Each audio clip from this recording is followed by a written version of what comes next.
Agradecemos muchísimo su presencia. Tenemos como ponente al maestro Manuel Martínez Velázquez. Él es juez de control adscrito al Distrito Judicial de Cuautitlán. Bienvenidos y muy buenas tardes.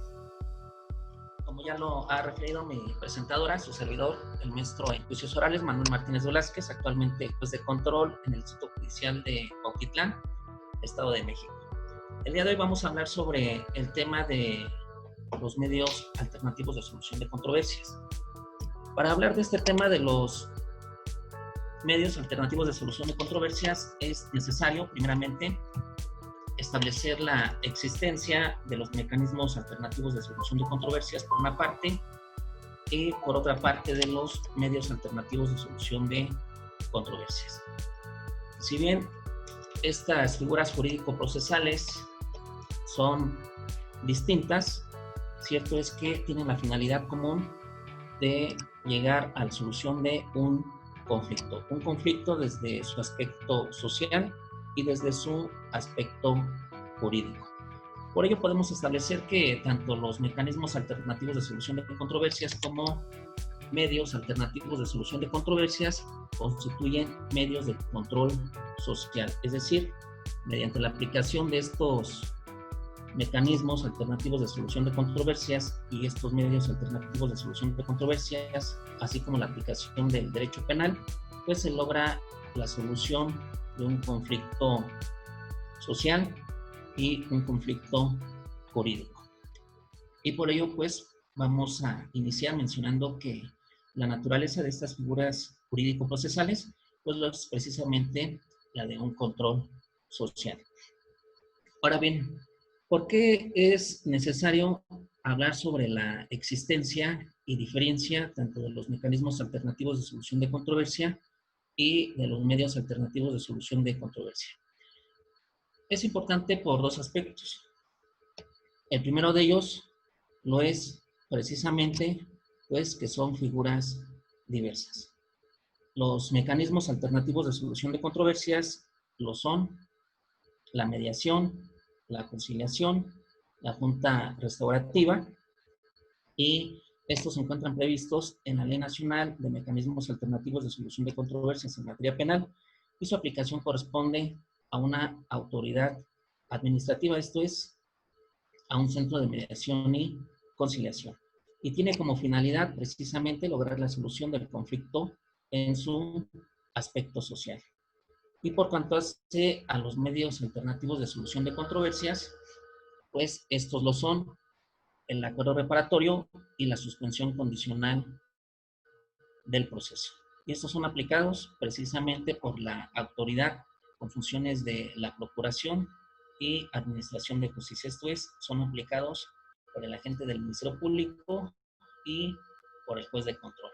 Y a su vez, estos se encuentran establecidos en el Código Nacional de Procedimientos Penales, que rige el procedimiento para adultos, y en la Ley Nacional del Sistema Integral de Justicia para Adolescentes, que rige el sistema para menores adolescentes. Estos mecanismos alternativos de solución de controversia, estos medios alternativos de solución de controversia, a diferencia de los mecanismos, pues tienen la finalidad de llegar a la solución de este conflicto desde su aspecto jurídico. De esta manera, pues, podemos establecer como diferencias que los mecanismos alternativos de solución de controversias son aplicados por una autoridad administrativa especializada en mediación y conciliación. Se encuentran previstos en la Ley Nacional de Mecanismos Alternativos de Solución de Controversias en materia penal, y tienen como finalidad lograr la solución de este conflicto desde su aspecto social. Mientras que los medios alternativos de solución de controversias, su aplicación corresponde al agente del Ministerio Público, al juez de control, se encuentran previstos en el Código Nacional de Procedimientos Penales, en la Ley Nacional del Sistema de Justicia Penal para Adolescentes, y tienen como finalidad la solución del conflicto en su aspecto jurídico, ¿sí? Entonces, esta es la diferencia que vamos a encontrar entre los mecanismos alternativos y entre los medios alternos. Ahora bien, también es necesario precisar que ambos se van a aplicar dentro del procedimiento penal, y en ocasiones, pues, primeramente es necesario aplicar los mecanismos alternativos de solución de controversias para llegar a la solución del conflicto en su aspecto social, para posteriormente poder aplicar un medio alterno de solución de controversias y llegar a la solución del conflicto en su aspecto jurídico. El segundo punto de por qué es importante establecer la diferencia entre estas figuras jurídico-procesales lo es también porque en la práctica, esto es en el desarrollo de las audiencias, pues podemos apreciar que las partes procesales, esto es el agente del Ministerio Público, el asesor jurídico, sea un defensor particular o bien un asesor jurídico de la Comisión Ejecutiva de Atención a Víctimas y Ofendidos del Delito, los defensores, sea un defensor particular o bien un defensor público, pues confunden dichas figuras jurídico-procesales, dirigiéndose a estas de manera indistinta, como si fueran lo mismo, siendo que, como ya lo establecimos, son figuras jurídico-procesales distintas. Y por ello, pues, es necesario tener presente la diferencia entre unas y otras. Ahora bien, para poder entender la naturaleza, la aplicación y alcance tanto de los mecanismos alternativos de solución de controversia como de los medios alternativos de solución de controversia, es necesario hablar de las formas que existen para resolver un conflicto. ¿Sí? Tenemos que en la convivencia de las personas en la sociedad, pues surgen diversos conflictos. Conflictos de índole económico, de índole religioso, de índole moral o de algún otro. Pero a lo que a nosotros nos interesa, pues lo es precisamente aquellos conflictos relevantes para el derecho, que tengan una consecuencia jurídica, ¿sí? Entonces, a través del tiempo, pues han surgido diversas formas de dar solución a estos conflictos, a estas controversias. Así tenemos, pues, la autotutela, la autocomposición y la heterocomposición. Estas son las tres formas de dar solución a un conflicto. Por tanto, hacia la autotutela, esta consiste en que la solución al conflicto se va a dar precisamente por aquella parte afectada, aquella parte que sufrió un menoscabo en sus derechos o un menoscabo en su persona. Y por sus propios medios, pues busca y da la solución a ese conflicto. Vamos a poner un ejemplo. Yo me encuentro en mi domicilio, salgo del mismo y cuando regreso aprecio que se han robado mi bicicleta. Entonces yo me dirijo a la Comisión de Seguridad Ciudadana, aprecio las cámaras de vigilancia y observo que la persona que robó mi bicicleta fue mi vecino. Entonces yo me dirijo hacia mi vecino, le refiero que tengo conocimiento que robó mi bicicleta y de manera violenta, pues yo se la quito. Entonces es de esta forma como a través de la fuerza, a través de mis propios medios, doy solución a este conflicto, ¿sí? Le quito mi bicicleta y de esta manera es como pues veo cubierto ese daño patrimonial que se generó en contra de mi persona. Entonces ahí estamos ante la figura de la autotutela. Por tanto, hacia la figura de la autocomposición, pues la solución a este conflicto se va a dar mediante la intervención de las dos personas interesadas. Esto es, mediante la intervención de aquella persona que ha sufrido un menoscabo en sus derechos, un menoscabo en su persona, y aquella persona que es señalada como la obligada a satisfacer la pretensión de la persona afectada, ¿sí? Entonces, en el presente caso, pues yo me dirijo en busca de mi vecino, le refiero que tengo conocimiento que él robó mi bicicleta, le pido que me devuelva mi bicicleta o bien que me haga el pago de la misma. Él me refiere que ya no cuenta con mi bicicleta y pactamos que me va a hacer el pago del costo de dicha bicicleta. Entonces, él me realiza el pago de mi bicicleta, él me hace la promesa de que dicha conducta no se va a volver a repetir. Entonces, de esta forma es como se llega a la solución de este conflicto mediante la intervención de las personas interesadas. Y lo es mediante la figura de la autotutela. La tercera forma de dar solución al conflicto lo es precisamente la heterocomposición. Este es que a través de la intervención de un tercero, extraño a las partes, se da solución al conflicto. Y que en el presente caso, pues, tratándose de conflictos de índole jurídico, pues la solución se va a dar a través de la intervención del Estado mediante un órgano jurisdiccional, el cual, mediante el desarrollo del procedimiento, se va a dictar una sentencia en la cual se va a resolver de fondo dicho conflicto. ¿Sí? Y entonces aquí estamos en la figura de la heterocomposición. Así tenemos que las formas de dar solución a un conflicto, pues, como ya lo mencionamos, es la autotutela, la autocomposición y la heterocomposición.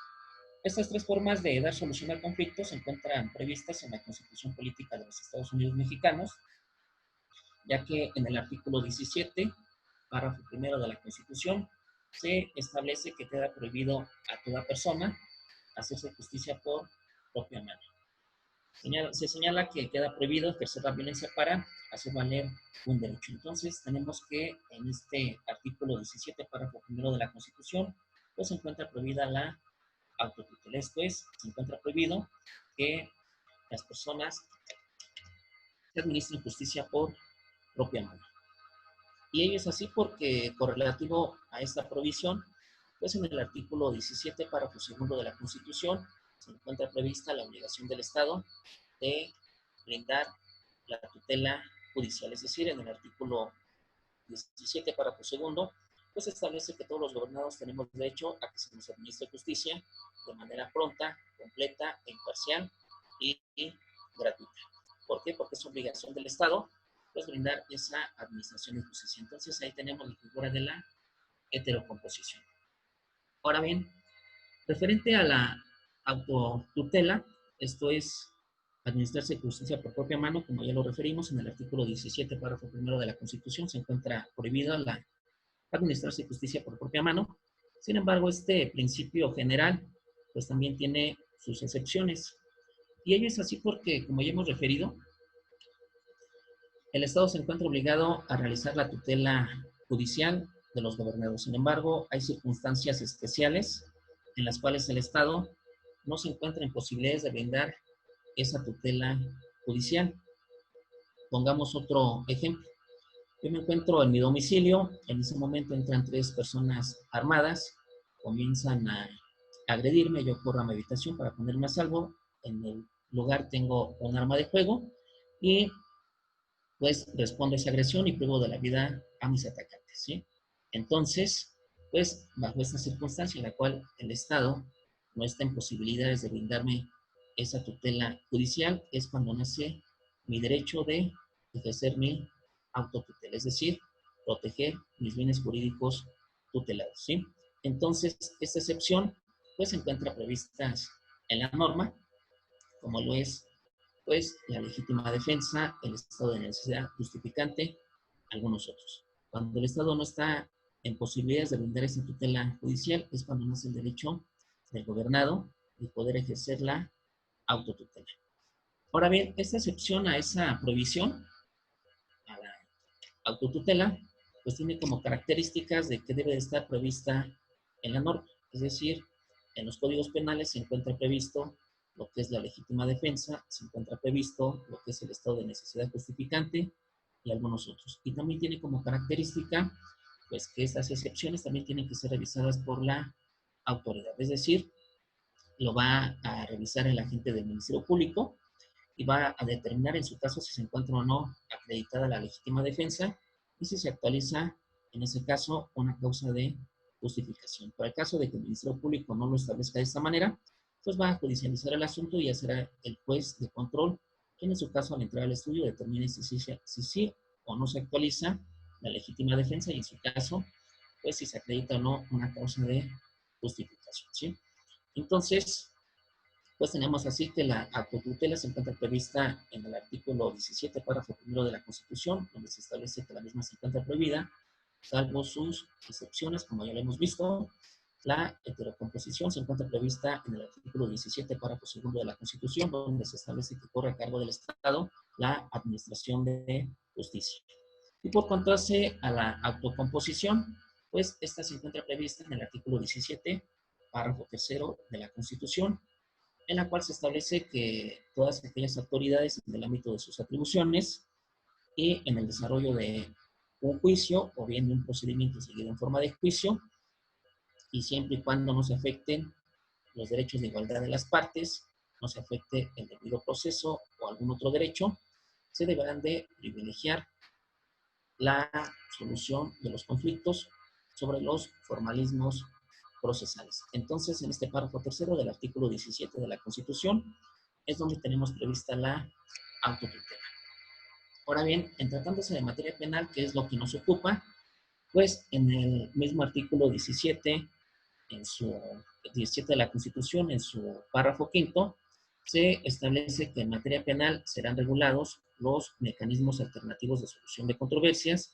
Se refiere que se deberá de garantizar el pago de la reparación del daño y se deberá de establecer aquellos casos que requieran supervisión judicial. Entonces, este párrafo quinto del artículo 17 constitucional está dirigido a la aplicación de los mecanismos alternativos de solución de controversias en materia penal. Y este párrafo quinto del artículo 17, pues, es el que da nacimiento precisamente a la Ley Nacional de Mecanismos Alternativos de Solución de Controversias. Ahora bien, de esta manera, pues ya establecimos que las formas de dar solución a un conflicto son tres, que es la autotutela, la autocomposición y la heterocomposición, ¿sí? Ya establecimos que los mecanismos alternativos de solución de controversias y los medios alternativos de solución de controversias tienen como finalidad común la solución de un conflicto. La solución desde su punto de vista social y la solución desde el punto de vista jurídico. Y por ello ya establecimos que son medios de control social. Y estos van a embonar dentro de la figura de la autocomposición, ¿sí?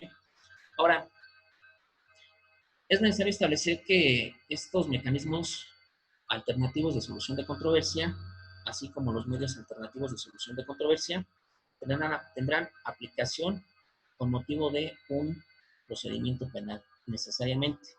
Y para poder entender cómo es que se va a llevar a cabo su aplicación, pues primero es necesario también hablar sobre el contenido de la Ley Nacional de Mecanismos Alternativos de Solución de Controversias. Esta Ley Nacional de Mecanismos Alternativos de Solución de Controversias establece que estos mecanismos lo son precisamente el de mediación, conciliación y junta restaurativa. Establece que la aplicación de estos mecanismos lo va a hacer por un órgano especializado en mediación y conciliación. Establece que este órgano especializado va a depender de manera directa de las Fiscalías Generales de Justicia y de los Poderes Judiciales de Justicia. Esto es, que la Fiscalía General de la República va a contar con un centro de mediación y conciliación. Asimismo, cada una de las Fiscalías Generales de Justicia de los estados deberán de contar con un centro de mediación y conciliación, al igual que el Poder Judicial de la Federación deberá de contar con su centro de mediación y conciliación, y al igual que cada uno de los estados, cada uno de los poderes judiciales de los estados deberá de contar con un centro de mediación y conciliación. De esta manera, la Ley Nacional de Mecanismos Alternativos de Solución de Controversias, pues nos establece que el organismo especializado en la aplicación de estos mecanismos, pues va a depender directamente de las fiscalías y de los poderes judiciales. Y eso es lo que lo va a diferenciar de algunas otras instituciones que también tienen la función de la mediación y la conciliación, y que lo hacen de manera externa, es decir, no lo hacen dentro de un procedimiento penal, como lo es precisamente los oficiales conciliadores y calificadores de los ayuntamientos en el Estado de México, como lo es también el DIF, también en el Estado de México, incluso algunas otras autoridades políticas que pudieran ser los delegados. Estas autoridades, estas instituciones, también tienen la función de mediar y conciliar, pero lo hacen fuera del procedimiento penal. Siendo que dentro del procedimiento penal, pues esta función quedará a cargo precisamente de un organismo especializado en la materia y que va a depender directamente de las fiscalías o de los poderes judiciales. Esta Ley Nacional de Mecanismos Alternativos de Solución de Controversias también nos establece, pues, que estos organismos van a contar con personal especializado, es decir, capacitado en la materia de mediación y conciliación, y a los cuales se les va a llamar facilitadores. Los facilitadores deberán de estar certificados por el Consejo, por la Comisión Nacional de Procuración de Justicia, y pues deberán de contar con carreras afines a esa actividad que tiene encomendada, como lo es el de licenciado en Derecho, Trabajo Social, Psicología, entre algunos otros, ¿sí? En esta Ley Nacional de Mecanismos Alternativos de Solución de Controversia, pues también se establece cuáles son los principios y cuáles son los requisitos para la aplicación de estos mecanismos alternativos. Se establece que se deberán de aplicar necesariamente con motivo de un procedimiento penal. Se establece que deberán estar sujetos pues, a determinados principios como es la voluntariedad de las partes que van a intervenir, a quienes pues también se les debe de brindar información plenamente acerca de los alcances de estos mecanismos alternativos de solución de controversias. También se les deberá de informar pues que quedan sujetos al principio de confidencialidad. Esto es lo que se trate en la aplicación de estos mecanismos alternativos de solución de controversias, es decir, lo que se señale, lo que se exprese, lo que se negocie en relación al hecho, no en cuanto al pago de la reparación del daño, sino al hecho de la aceptación de la responsabilidad, pues esto no podrá ser ofrecido como prueba dentro del procedimiento penal. ¿Sí? También pues establece los principios de equidad, honestidad, a la cuales quedan sujetos estos facilitadores al momento de desempeñar sus actividades en la aplicación de estos mecanismos alternativos de solución de controversias. También en esta ley se establece quiénes son los intervinientes en estos mecanismos, que lo son precisamente la víctima y el ofendido, por una parte, y por otra parte, el imputado. A quienes en su caso se les va a denominar como solicitante, esto es, quien solicita la aplicación del mecanismo alternativo de solución de controversias, se le va a llamar solicitante, pudiendo ser de manera indistinta la víctima, el ofendido, o incluso el imputado. Y a la otra parte se le va a llamar requerido, es decir, a la persona que se le va a invitar para que acuda a la aplicación de los mecanismos alternativos de solución de controversias. Y entonces puede tener la calidad de requerido tanto el imputado, la víctima, o en su caso, el ofendido. Y en esta ley, pues, también se va a establecer cuáles son los derechos y obligaciones de los intervinientes.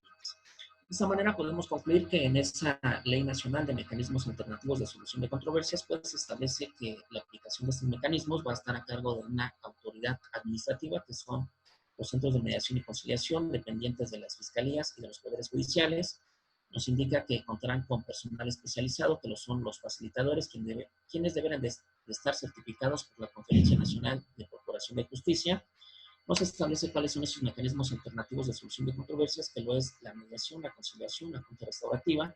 Se establece las bases y principios para su aplicación, establece quiénes van a ser los intervinientes, que es el solicitante y el requerido, que lo serán la víctima, el ofendido y el imputado, y nos va a establecer también las obligaciones, los derechos y obligaciones de dichos participantes, ¿sí? Y también establece cuál es la finalidad de la aplicación de estos mecanismos alternativos de solución de controversias, que lo es precisamente llegar a la solución del conflicto surgido por motivo de la comisión de un hecho delictuoso.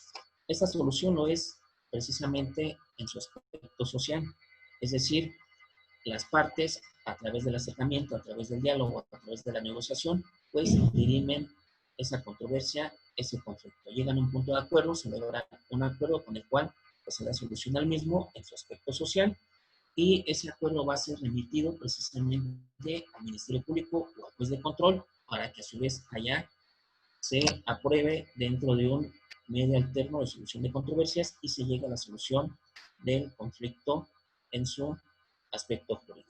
¿Sí? Ahora bien, ¿cómo es que se van a aplicar ya de manera concreta estos mecanismos alternativos de solución de controversias y estos medios alternativos de solución de controversias dentro del procedimiento penal? Bueno, tenemos que el procedimiento penal va a dar inicio con la formulación de una querella o una denuncia ante el agente del Ministerio Público. Una vez que el Ministerio Público recibe una querella o una denuncia, da inicio a la carpeta de investigación. Y con el inicio de esta carpeta de investigación, pues se da inicio al procedimiento penal. El procedimiento penal, de acuerdo a lo que establece el artículo 211 del Código Nacional de Procedimientos Penales, está constituido por 3 etapas. La primera etapa lo es la de investigación, la cual se divide en investigación inicial, que lo es desde que se da inicio a la carpeta de investigación hasta el momento en que el Ministerio Público ejercita acción penal. La otra etapa es la de investigación complementaria, que lo es desde que se formula imputación y el juez de control vincula proceso hasta el momento en que se declara cerrada la investigación. La segunda etapa lo es la de intermedia, que comienza con la formulación de la acusación y termina con la emisión del auto de apertura a juicio oral. Y la tercera etapa lo es la de juicio, que da inicio con la audiencia de juicio y concluye con la emisión de la sentencia por el juez de juicio o tribunal de enjuiciamiento. Entonces tenemos que las etapas del procedimiento penal son tres: la de investigación, la intermedia y la de juicio, ¿sí? Ahora, también tenemos que la forma común o natural de terminarse ese procedimiento penal, pues lo es mediante la emisión de una sentencia. Una sentencia que puede ser emitida por el juez de control en un procedimiento especial abreviado en la etapa de investigación complementaria o en la etapa intermedia, o bien una sentencia que será emitida por el juez de juicio o tribunal de enjuiciamiento al concluir la etapa de juicio, ¿sí? Entonces, la forma común o natural de terminación del procedimiento penal lo es mediante la emisión de una sentencia que puede ser emitida por el juez de control o bien que puede ser emitida por el juez de juicio o tribunal de enjuiciamiento. Sin embargo, también tenemos que el procedimiento penal, pues, también puede concluir en cualquiera de las tres etapas, esto es, en la etapa de investigación, en la etapa intermedia, o incluso en el propio desarrollo de la audiencia de juicio oral. Y es así porque en la etapa de investigación inicial, que está a cargo del agente del Ministerio Público, una vez que se da inicio a la carpeta de investigación, pues el agente del Ministerio Público va a recabar datos de prueba, ¿sí? Va a seguir una línea de investigación.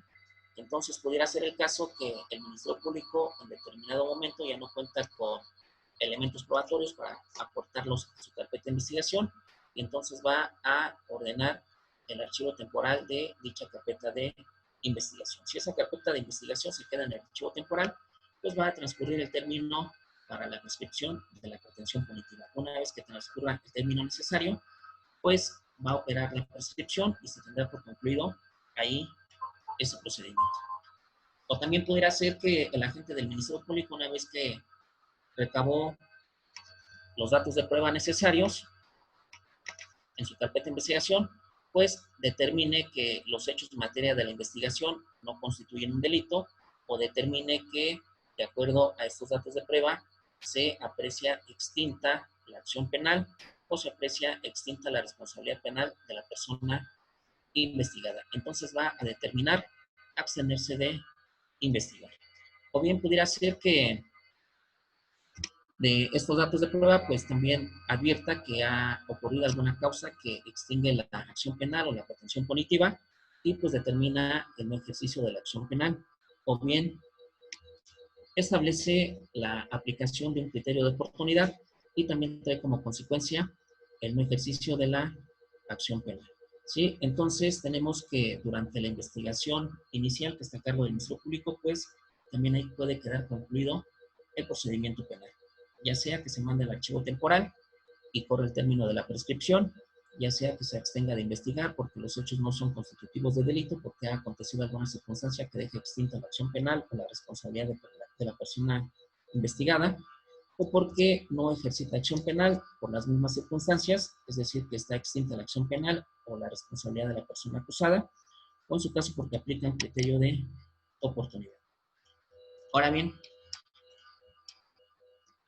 la aprobación de un acuerdo reparatorio, que dijimos es un medio alternativo de solución de controversias, pues trae como consecuencia la extinción de la acción penal. Entonces, si se celebra un acuerdo reparatorio ante el Ministerio Público y este queda cumplido, pues traerá como consecuencia la extinción de la acción penal y el Ministerio Público pues deberá de abstenerse a investigar o de no ejercitar acción penal. Y entonces el acuerdo reparatorio pues también es una forma de concluir el procedimiento penal en la etapa de investigación inicial.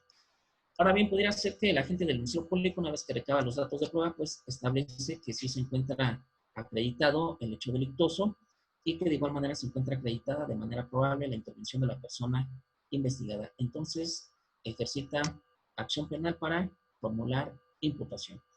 Y con ello, pues se da inicio a la investigación complementaria. Una vez que se formula imputación, el juez de control vincula procesos, se da inicio a la investigación complementaria, la cual va a concluir con el cierre de la investigación. Una vez que el Ministerio Público acusa, se da inicio a la etapa intermedia, concluye con la emisión del acto de apertura de juicio oral y se pasa a la audiencia de juicio, la cual también se va a desarrollar y concluye con la emisión de la sentencia. Entonces, durante la etapa de investigación complementaria, la etapa intermedia y la etapa de juicio, pues también puede acontecer alguna circunstancia que tenga como consecuencia la conclusión del procedimiento penal. Y esto es precisamente el sobreseimiento. El sobreseimiento pues puede acontecer porque en el desarrollo de estas etapas pues se encuentre extinta la acción penal, la pretensión punitiva y con ello pues se da por concluido el procedimiento. ¿Por qué puede concurrir la extinción de la acción penal o de la pretensión punitiva? Pues por la muerte del imputado, por perdón del ofendido, por supresión del tipo penal o incluso por la aprobación y cumplimiento de un acuerdo reparatorio, una suspensión condicional antes de la emisión del acto de apertura a juicio oral.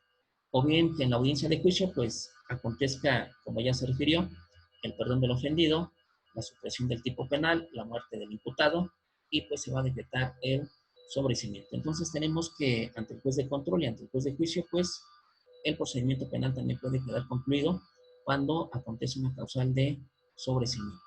Y ya establecimos que la aprobación y cumplimiento de un acuerdo reparatorio y de una suspensión condicional del proceso ante el juez de control, pues traen como consecuencia la extinción de la acción penal y en consecuencia se va a decretar el sobreseimiento y va a quedar concluido el procedimiento. Entonces, pues en consecuencia podemos señalar que estos medios alternativos de solución de controversia, que es el acuerdo reparatorio y la suspensión condicional, pues van a tener como consecuencia que se extinga la acción penal, ya sea en la fase de investigación inicial, complementaria o en la intermedia, y se tenga por concluir el proceso de una forma alterna. ¿Sí? Ahora, ¿cómo es que se va a verificar la aplicación de estos medios alternativos de solución de controversia? Bueno, el Código Nacional establece que establece que el Ministerio Público y el juez de control en los primeros actos del proceso tienen la obligación de hacer del conocimiento a la víctima, al ofendido o al imputado cuáles son sus derechos fundamentales. Y parte de esos derechos fundamentales lo es, pues, poder acceder a la aplicación de un mecanismo alternativo de solución de controversias. Entonces, cuando el agente del Ministerio Público da inicio a una carpeta de investigación y aprecia que esa carpeta de investigación, ese hecho delictuoso por el cual se da inicio a la carpeta de investigación, admite la aplicación de un acuerdo reparatorio, pues se lo va a hacer del conocimiento a la víctima, al ofendido y al imputado para tratar de avenirlos y puedan concretar un acuerdo reparatorio. ¿Sí? Para que se apruebe un acuerdo reparatorio es requisito que se trate de un hecho delictuoso, que se persiga por querella, que se persiga por requisito equivalente o que admita el perdón del ofendido, o bien que sea un hecho delictuoso ocasionado por culpa o un hecho delictuoso patrimonial sin violencia en las personas. Entonces, si se trata de un hecho delictuoso de esta naturaleza, pues el Ministerio Público va a estar en posibilidades de tratar de avenir tanto a la víctima y al ofendido como al imputado para que se acuerde, se logre un acuerdo reparatorio. Pero pudiera ser que por alguna circunstancia especial, pues no se pueda lograr ese acercamiento, ese diálogo, esa negociación entre la víctima y el ofendido con el imputado. ¿Por qué? Porque pudiera ser, pues, que este hecho deriva de alguna controversia que tiene un trasfondo social, podría ser una controversia entre familiares, por cuestión de una herencia, por cuestión de un terreno, podría ser una controversia entre vecinos por la cuestión de la convivencia diaria, y entonces las partes se encuentran polarizadas, es decir, alguna de ellas viene empoderada y no permite tener ese tipo de diálogos. O pudiera ser que alguna de las partes pues se encuentra conmocionada quizás por la propia naturaleza del hecho delictuoso. Pudiera ser que se tratara de un homicidio ocasionado por culpa, pues en agravio de algún menor, y ello pues genere una conmoción en la parte ofendida, quien se presenta con una gran carga de sentimientos, una gran carga de emociones, y es por ello pues que no está en condiciones de tener un diálogo con el imputado. Entonces, en esas circunstancias, cuando las partes, por alguna circunstancia especial, no están en posibilidades de tener ese diálogo, pues el ministerio... Pero quédense tranquilos que el día lunes se les mandan a todos. Maestro, muchísimas gracias, muchas gracias a todos los participantes y les deseamos un excelente sábado. Gracias por la invitación y muchas gracias a los